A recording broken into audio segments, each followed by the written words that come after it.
Hi, welcome back to my channel. This is Yamara Moselle, the Gen X Shaman. Today we're going to talk about what does it mean to age spiritually. I'm not just talking about how long you've been in your religion or your spirituality. I'm talking about what it means to be an elder.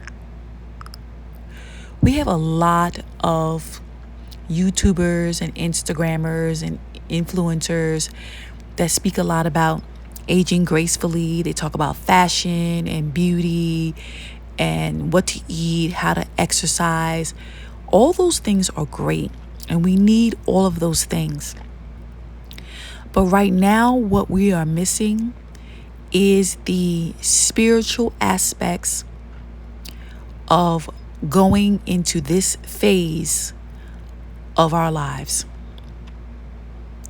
And you have to admit to yourself, if you are a middle-aged woman, 40 or 50 or even 60 years, you have more life behind you that you've already lived than you have in front of you. So how can we take the last pretty much quarter of our lives and really dive into our wisdom and our power as an elder, or also known as a crone in archetypal psychology? So let's talk a little bit about archetypal psychology. It was founded by an American psychologist named James Hillman, and he basically interpreted Carl Jung's ideas and developed a psychology out of it. So archetypal psychology focuses on cultivating the soul by engaging with and embodying archetypal images and stories. So the archetypal image that we are in or coming upon, because if you're 40 or 50, you're considered like a junior crone. You're not quite a crone yet. I think a crone starts at 60, 65. And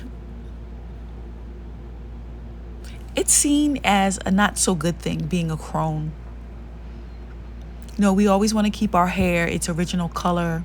We want to dye out the gray or the white or the salt and pepper. We are seen as less attractive, less desirable. But that's when a woman is her most powerful. When we are in our elder or our crone aspects.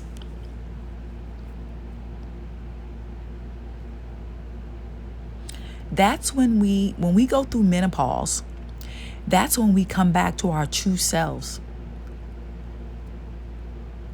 who we used to be before we had to deny ourselves due to our careers, due to our children, raising our children, putting on our masks to survive in society. And in order to really step into our power as a crone,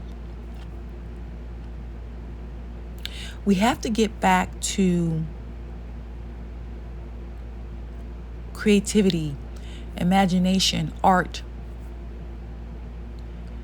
and mythology. All these live within our psyches. They didn't really go anywhere. They are just dormant.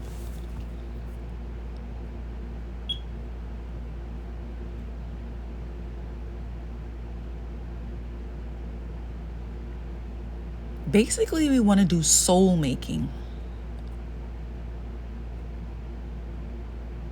Because as a Gen Xer, the millennials and Gen Z accuse us of being horrible grandparents. We're selfish. We don't want to help them out. We don't want them to live with us. We tell them to figure it out, work it out.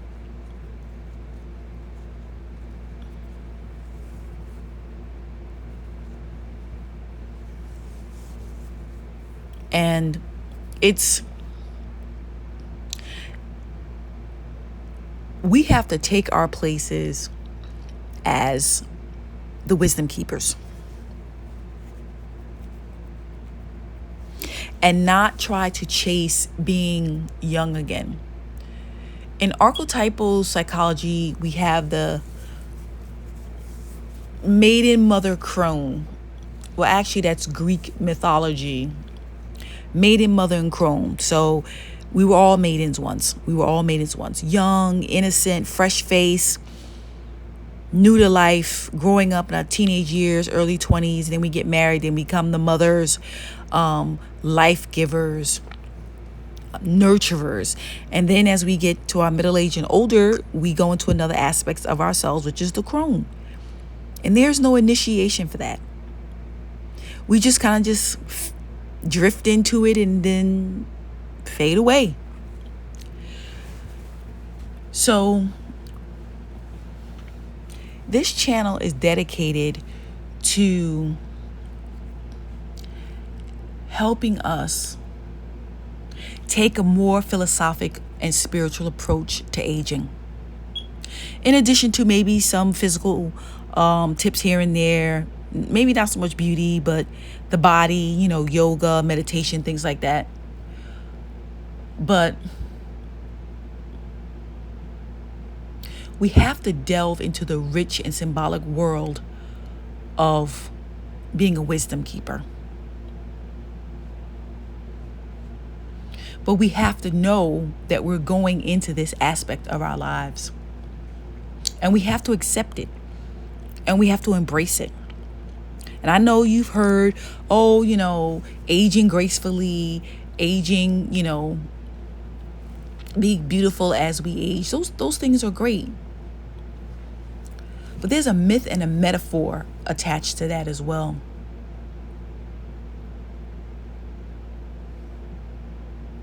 And if we don't embrace that aspect of ourselves, we're stunting our growth as crones, wise women, elders, and senior citizens.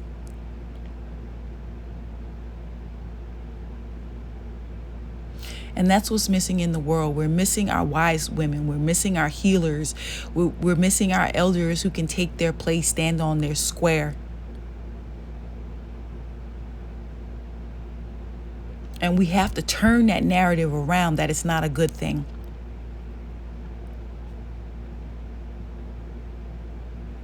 We can take everything that we've been through, all the wisdoms that we have through the experiences, whether they were good, bad, or indifferent, however you judge them, and use them to not only grow our souls and our minds and our bodies and our hearts, but also to try to guide the young people that are coming behind us, like the millennials, and especially the Gen Z. So down below, tell me what you think. Tell me below, how do you view yourself as an aging woman? Or if you're over 60, how do you view yourself as an elder?